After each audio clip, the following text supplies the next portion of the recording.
నమస్కారం, నా పేరు బాలా. బీసీఎన్ న్యూస్ కి స్వాగతం. ముందుగా ముఖ్యాంశాలు. ముంపు సమస్య నివారణకు ఉండి నియోజకవర్గంలో అన్ని పంట కాలువలు, మురికి బోదెలు ఆధునీకరిస్తున్నాం. Deputy speaker Raghuramakrishnamraju స్పష్టీకరణ.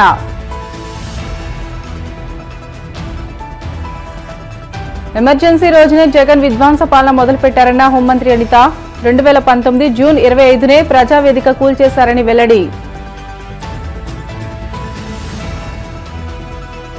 హామీల అమలుపై కూటమి నేతల చొక్కా పట్టుకునేందుకు జనం సిద్ధం ఉన్నారన్న వైసీపీ నేత సతీష్ రెడ్డి. రాయలసీమ కోసం చంద్రబాబు ఏనాడు ఆలోచించలేదని వ్యాఖ్య. భీమవరంలో వివాహిత గొంతు కోసి గాయపరిచిన నిందితుడిని అదుపులోకి తీసుకున్న పోలీసులు. కేసు వివరాలను మీడియాకు వెల్లడించిన డీఎస్పీ జయసూర్య.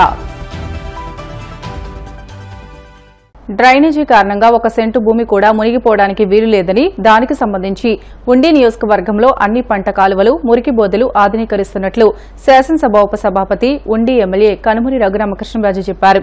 పశ్చిమ గోదావరి జిల్లా ఆకువీడు మండలం సిద్దాపురం గ్రామంలో 44 లక్షల రూపాయలతో చేపట్టబోయే సీసీ రోడ్లు, డ్రైనేజీ పనులకు భూమి పూజ చేశారు. ఈ సందర్భంగా కొల్లేరు రైతు నాయకులు భూపతిరాజు తిమ్మరాజు మాట్లాడుతూ ఎమ్మెల్యే రఘురామకృష్ణంరాజు చొరవతో గ్రామాన్ని మరింత అభివృద్ధి చేస్తున్నట్లు చెప్పారు.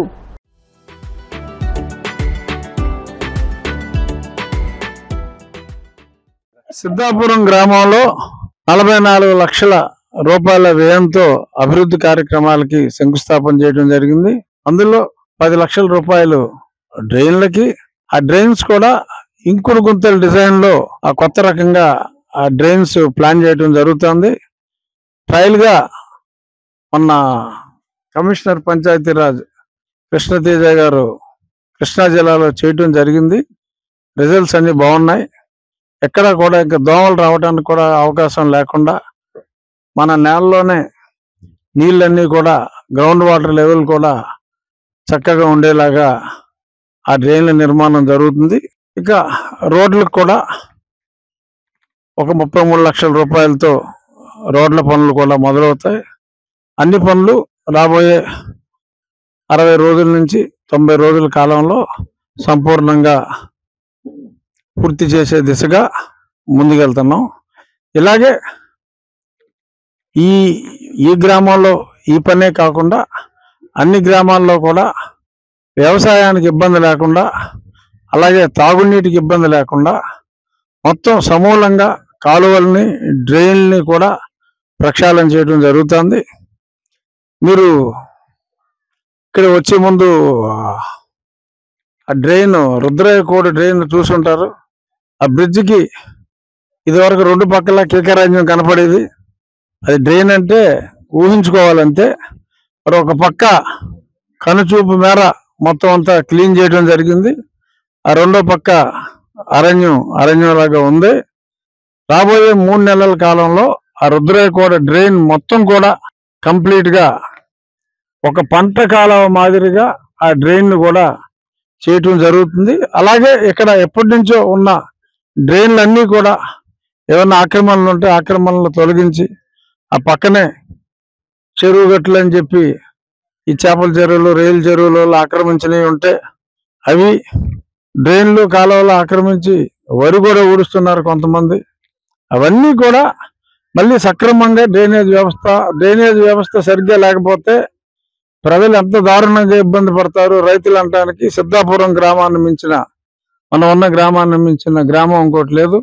ఎప్పుడూ కూడా వాళ్ళు నీరు ఆ డ్రైన్లోకి వెళ్ళాలంటే, ఉప్పుటేరులోకి వెళ్ళాలంటే ఇబ్బంది పడుతున్నారు. ఒక పక్క కొల్లేరులో మీరు కాలువ తవ్వద్దంటారు.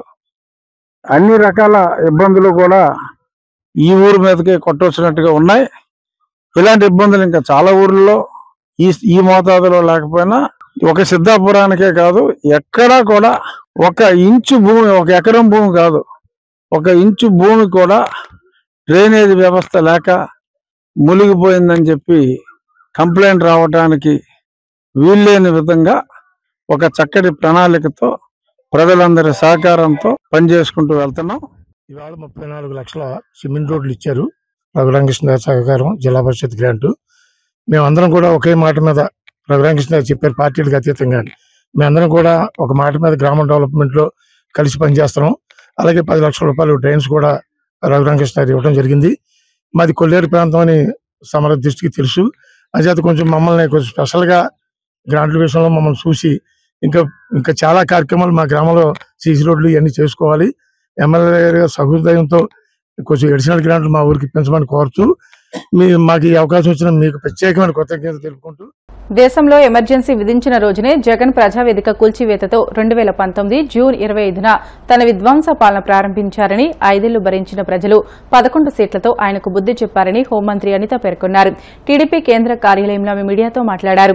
2019 నుంచి రాష్ట్రంలో ఎమర్జెన్సీ పాలన నడిచిందని, ఇప్పుడు నీతులు చెబుతున్న జగన్ కు గత 5 ఏళ్ల విధ్వంసం గుర్తుకు రావడం లేదా అని ప్రశ్నించారు. విధ్వంసాలను మళ్లీ రెచ్చగొట్టేందుకు జగన్ సిద్దమవుతున్నారని, వైసీపీ మూకలు ఇంకోసారి రప్పారప్ప అంటే ప్రజలే ఎదురు తిరిగి వారిని కోసేలా ఉన్నారని ఎద్దేవా చేశారు. జూన్ 25 ఒక్కసారి సడన్ గా గుర్తొచ్చింది. గుర్తు రావటమే కాదు, ఎవరు మర్చిపోలేని సంఘటన.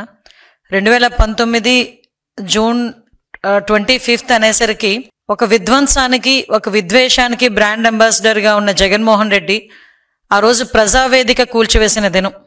అంటే సాధారణంగా ఈ రోజు మార్నింగ్ అంతా కూడా ఎమర్జెన్సీ గురించి మాట్లాడుకుంటున్న రోజు అయినప్పటికీ కూడా నాకు తెలిసి 2019 జూన్ 25 నుంచి కూడా ఆ 5 సంవత్సరాలు ఒక ఎమర్జెన్సీ పాలనే నడిచింది అని చెప్పుకోవడానికి చాలా ఉదాహరణలు మాకున్నాయి.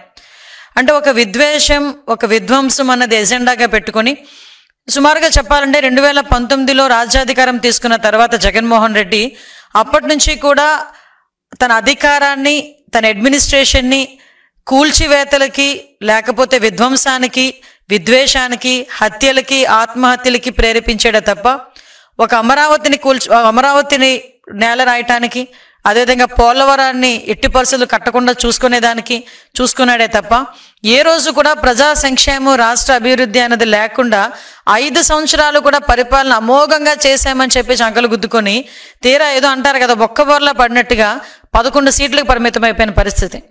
ఎందుకు ఈ మాట చెప్తున్నానంటే, సుమారుగా ఈ 25వ తారీఖుని దేశంలోని ఎక్కడ కూడా ఏ ముఖ్యమంత్రి కూడా నాకు తెలిసి 8 కోట్ల వ్యయంతో కట్టిన ఒక ప్రజా వేదికని, అందులోని ఆ మార్నింగ్ అంతా కూడా ఒక కలెక్టర్ కాన్ఫరెన్స్ పెట్టి, కలెక్టర్ కాన్ఫరెన్స్ అలాంటి కార్యక్రమాలు 2014 నుంచి 19 టైంలో ఎన్నో జరిగిన కార్యక్రమాలు.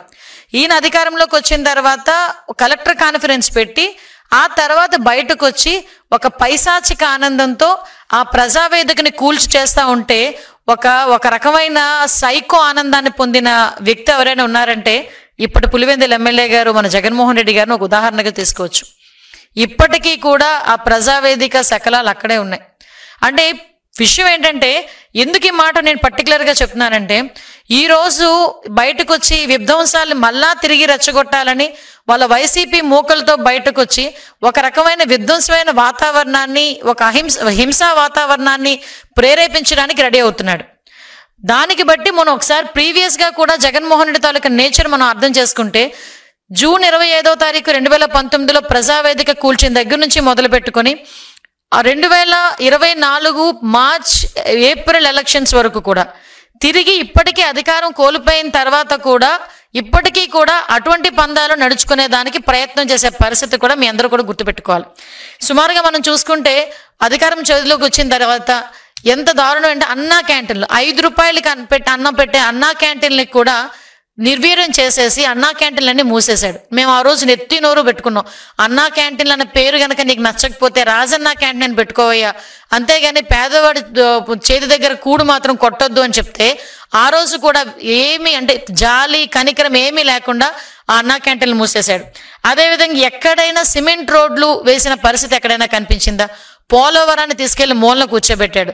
అమరావతిని తీసుకెళ్లి 3 రాజధానుల పేరిట అమరావతిలో ఏ కట్టడం కూడా జరగకుండా అమరావతిని సాక్షాత్తు వాళ్ళే ఒక శ్మశానంతో పోల్చిన పరిస్థితిని కూడా ఈరోజు గుర్తుపెట్టుకోవచ్చు.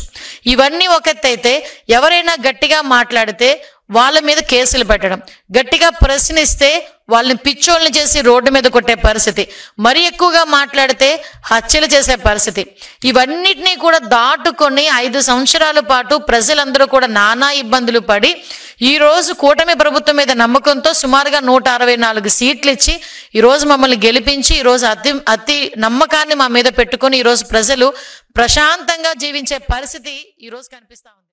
హామీల అమలుపై ప్రజలు కూటమి నేతల చొక్కాలు పట్టుకుని ప్రశ్నించేందుకు సిద్దంగా ఉన్నారని వైసీపీ రాష్ట్ర ప్రధాన కార్యదర్శి ఎస్వీ సతీష్ రెడ్డి పేర్కొన్నారు. తాడేపల్లి పార్టీ కేంద్ర కార్యాలయంలో ఆయన మీడియాతో మాట్లాడుతూ ఎన్నికలకు ముందు తాము చెప్పినవన్నీ అధికారంలోకి రాగానే అమలు చేస్తామని, లేకపోతే చొక్కా పట్టుకుని నిలదీయాలన్న లోకేష్ మాటలను ఇప్పుడు ఆచరణలో చూపించేందుకు ప్రజలు సన్నద్దంగా ఉన్నారని అన్నారు. వారికి సమాధానం చెప్పే ధైర్యం ఈ ప్రభుత్వానికి ఉందా అని ప్రశ్నించారు. నిత్యం ప్రతిపక్ష నేత జగన్ పై కుట్ర రాజకీయాలు చేయడం తప్ప ఈ ఏడాది కాలంగా కూటమి ప్రభుత్వం ప్రజలకు చేసిన ఒక్క మంచి పని కూడా లేదని మండిపడ్డారు. ఈ సందర్భంగా ఈ రాష్ట్రంలో ఉన్నటువంటి ప్రజలకు అందరినీ కూడా ఆలోచన చేయమని చెప్పి కోరుతున్నా. జగన్మోహన్ రెడ్డి గారు ప్రయాణం చేసినటువంటి వాహనం బుల్లెట్ ప్రూఫ్ వెహికల్.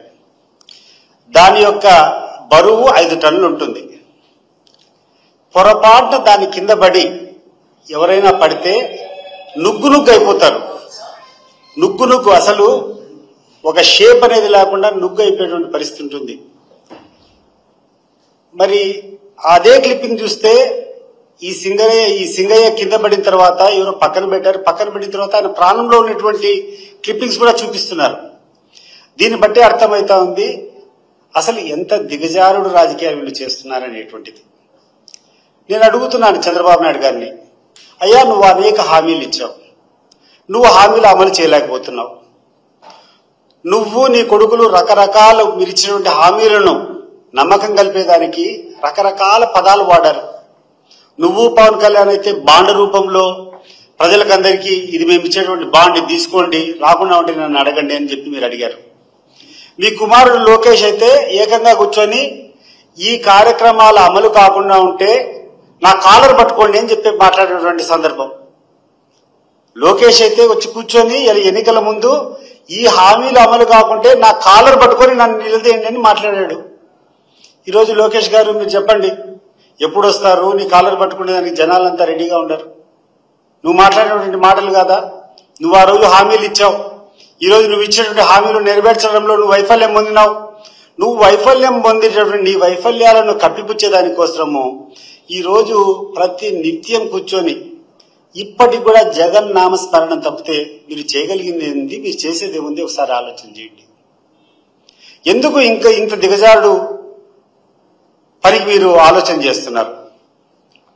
నీకు ధైర్యం ఉంటే, నీకు సత్తా ఉంటే, నీకు తెలివితేటలుంటే ఆ రోజు చెప్పావు సంపదన సృష్టి మాకు చేతన అవుతుందన్నావు, సంపద సృష్టిస్తామన్నావు.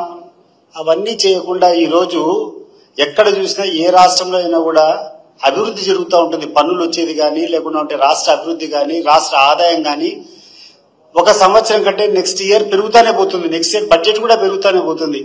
మొట్టమొదటిసారి మీ యొక్క కూటమి ప్రభుత్వం ఒక చేతగానితనం వల్ల డెఫిసిట్ అన్ని రాష్ట్రాలు 11 నుంచి 13% వరకు వృద్ధి చెందితే ఈ రాష్ట్రంలో 3% తిరోభివృద్ధికి ఈరోజు వచ్చింది. 3% minus in the income of GST. ఇటువంటి పరిస్థితిలో మీరుండి మీరు ఇచ్చినటువంటి హామీలు అమలు చేయకుండా ప్రతి నిత్యం మీరు కూర్చొని జగన్ నామస్మరణ చేయడం సమంజసమా అని చెప్పి నేను అడుగుతున్నాను. ఒకరోజు కూర్చుంటావు, నువ్వేదో లడ్లల్లో ఏదో జంతువుల యొక్క కొవ్వు కలిపినా అని చెప్పి కల్తీ చేస్తారని చెప్పి మాట్లాడతావు. ఒకరోజు కూర్చుంటావు, వరదలంతా వచ్చింది జగన్మోహన్ రెడ్డి కారణం వల్ల ఈ విజయవాడకంతా వరదలు వచ్చాయని చెప్తావు. ఒకరోజు కూర్చుంటావు, ఇక్కడటువంటి బియ్యం అన్ని తరలిపోతున్నాయి కాకినాడ ద్వారా, సిపుల్లో అంతా పోతున్నాయి, అవన్నీ ఆపాలని చెప్పి మాట్లాడుతున్నావు. ఎక్కడికి పోతుంది అసలు మీ యొక్క అడ్మినిస్ట్రేషన్ ఎక్కడికి పోతా ఉంది? మీరు చేయాల్సినటువంటి పని ఏంది, మీరు చేస్తున్నటువంటి పని ఏంది ఒకసారి మీరు ఆలోచన చేయవలసిందిగా నేను కోరుతున్నాను. ముఖ్యంగా ఈ తెలుగుదేశం పార్టీ నాయకులకు చెప్తున్నాం, మీరు ఏ రకంగా అయితే దుష్ప్రచారాలు చేస్తున్నారో మీరేమైనా ప్రజలు ఏమైనా పిచ్చోళ్ళు అనుకుంటారా? మీరు చెప్పిందని నమ్మేదానికి ప్రజలకు వాళ్ళకు అవగాహన లేదు, లేకుండా ఉంటే వాళ్ళకి ఏమైనా తెలివితేటలేవని మీరు అనుకుంటున్నారా? చాలా పొరపాటు. మీరు ప్రజలు ఎప్పుడెప్పుడు నిలయాలనేటువంటి పరిస్థితిలో ఉండరు. ఈరోజు జగన్మోహన్ రెడ్డి గారు ఎక్కడికి పోతే అక్కడికి తండోపతండాలుగా జనాలు వస్తున్నారంటే కారణం ఒకటి, ఈ యొక్క తెలుగుదేశం పార్టీ మమ్మల్ని మోసం చేసింది, ఆ నాయకునికి మేము బుద్ధి చెప్పాలా, మా మద్దతు జగన్మోహన్ రెడ్డికి ఉందని చెప్పడం కోసము వేల సంఖ్యలో ఆడ జనం కూర్చొని ఈరోజు జగన్మోహన్ రెడ్డికి సంఘీభావం కలిపేదానికి ఆడికి వస్తున్నారు. ఒక రకమైనటువంటి కసితో మీరు చేసేటువంటి ద్రోహం, మీరు చేసేటువంటి మోసం ఈరోజు కసిగా ప్రజలు మీకు వ్యతిరేకంగా చూపించేదానికోసం జగన్మోహన్ రెడ్డి గారి పర్యటనకు హాజరవుతున్నారు. అది గమనించకుండా బ్రిటన్లో షార్ట్ బ్రేక్ తీసుకుందాం. Stay with us.